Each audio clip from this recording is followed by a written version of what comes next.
Syederalun, selama periode Ramadan hingga Idul Fitri 2023, PT Pertamina International Shipping atau PIS menyiapkan ratusan kapal untuk mengawal dan menjaga kelancaran distribusi bahan bakar minyak dan LPG.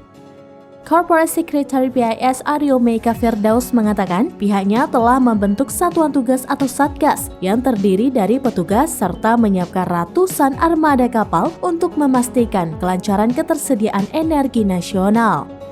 Sebanyak 272 kapal PIS dioperasikan untuk memastikan kelancaran distribusi energi domestik dan 24 kapal internasional tentunya untuk pasokan dari luar negeri. Dari 272 kapal domestik tersebut, sebanyak 173 untuk mengangkut produk BBM, 39 gas, 27 minyak mentah atau crude, dan sisanya untuk aftur, naftah, aspal, dan lain sebagainya. PIS juga memastikan melakukan pemantauan penyaluran BBM dan LPG secara berkala. Mulai dari pemantauan dari seluruh depo dari sisi kondisi stok, coverage days, serta posisi dan kondisi kapal, dan berkoordinasi dengan seluruh pihak terkait untuk mitigasi dan antisipasi jika terjadi lonjakan permintaan di suatu terminal.